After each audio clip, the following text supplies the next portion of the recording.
speaking from as a matter of personal ethics and what I'm going to do, never mind what else Right. anybody else is going to do. Um, I do not subscribe to the idea that I shouldn't write about or create anything that my designated box does not contain. Yes. Right? I Right. shouldn't write women. I shouldn't, have any characters, whatever. I'm not quite sure what kind of literary or entertainment world would be created if we all followed that rule. But Right. the fact Exactly. is that there is at least a body of voices out there who suggest that this is a valid, you know, recommendation. I don't agree. Right. So, but the point, but I do think that yes, there is an approach toward one's source material that one needs to take in order for the work not to be tenured or stupid. Yes. Okay. So, And so and for you're in that. this, You're in. That's your problem. You have that problem, right. right? Yeah. Okay. Right. Um, the but the, that being a problem, but there's definitely a solution because Right. was inspired by uh, Kurosawa films on the one hand, and what was the I don't remember off the top of the hand or top of my head um, what the sort of Buddhist Indian lotus inspiration was because it has been a long time. Right. Um, but it had been something I've been reading about at the time. So, Yeah. uh, It's there's a number of different possibilities that you could try to remember or recover or create anew in some way. yes, yeah, Personally, I've always thought one of the most interesting examples of this is the Dutch ambassador who spent most of his life in early 20th century China.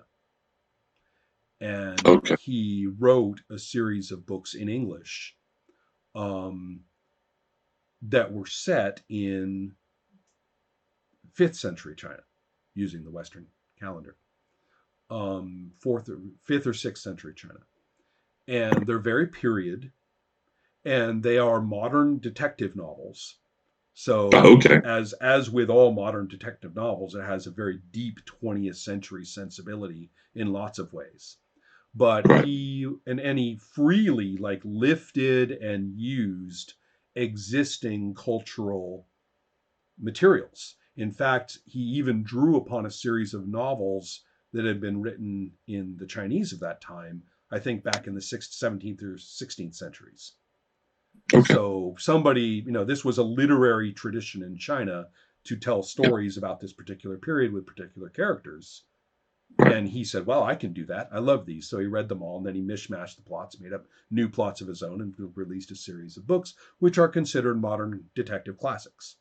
These are the famous Judge Dee novels. okay, And his name's Robert Van Gulik. And so basically, I mean, you can tell they're written by a 20th century person for a 20th century audience. yes, You can tell that a number of details of Chinese culture in the interim between the 5th and the 20th centuries have kind of been folded in the way you do for literature. yeah, And you can tell too, or it's clear, you read the introductions or you read his essays, he's real upfront with, well, yeah, I read this novel from 400 years ago. And, and then I said, well, how could that be, how could I do yeah, that? And introduces his own characterizations and reflections and stuff of the characters. But he's real big on period costumes, real big on period ethnicities, real big on period governments and stuff like that. For example, the characters never refer to China. There isn't one. right, yeah, right, And he refers as well to the weaponry and all sorts of things. I mean, okay, he gets the period because that's what he's enjoying it. And yeah, so the Judge D novels may or may not be an example of gross cultural appropriation, right, but they are, on the other hand, really fun detective novels and beloved the world over. right, exactly, Yeah. Yeah. That makes sense. So, it's in a way, I think in some ways,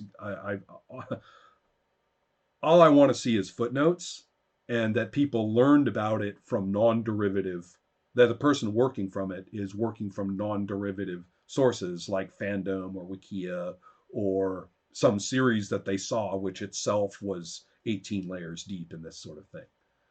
Right. um, Right. and so, in other words, if somebody did a Judge D role-playing game, I would prefer it to be somebody who at least attempted to understand and themselves investigate what Van Gulik was using. Right. Exactly. Otherwise, you get a copy of a copy. Yeah. Yes. Yes. So, Yep. No, that makes a lot of sense, yeah. and that is definitely my intention. Mm-hmm. That actually very codifies um, better what I was looking or what I am looking to do. Right. I want this to be. Um, uh, I use the word interesting so much. I'm sure people get tired of it when I'm writing it. And Sean says it's interesting. What does that? What does that mean? Um, Intriguing, maybe is a better word. But As long as we're throwing words oh, out, the one that I overuse for this purpose is engaging. right. Okay. Yeah. Is it game? And I Yes. use it too much. I'm like, well, and then when the players are engaged, or when that content is engaging, or when the system Yeah. engages you, and I'm like, oh my God, What does that actually yeah, mean? but can I How do you feel about it? maybe I should mix up my terms a little for these things. Yeah. I think the idea in my head from originally and somewhat today was be abstract, Right. For and our not purposes at to the moment, avoid, yeah. Yeah. right, not to avoid insulting people in a very passive way, but to aggressively say, look, I'm not trying to appropriate your culture. I'm not trying Right. to Well, Orientalism. let me point out. Right now, nothing that you write is the actual game text. This is all Right, just play testing, play documents. right, And you right. can, the way I like to tell people nowadays is don't start writing.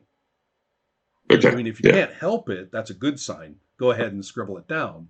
But really, the minute you start focusing on presentation and education of the reader of how and why to do this, you've stopped designing your game, at least at that yes, right, time, at that moment. And a lot of you can actually really see, I think, in a big, nice, thick, meaty game text exactly when.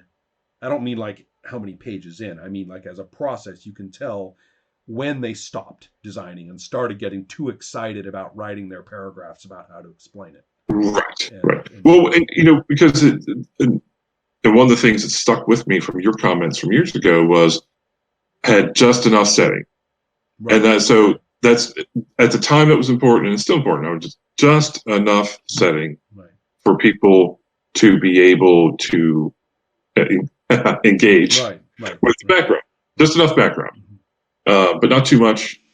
Yeah. You know, Well, there'll come to a point where it's just, oh no, that's just too much. mhm. So cool. The point being that don't stress about these issues yet because you're not actually writing it. Right. But Yeah. as you play, it's useful to start, putting that sort of thing together in your head, Right. or in your notes. Well, okay, that's kind of where I'm at. Okay. Hopefully, this was useful to you. It was very useful. Excellent.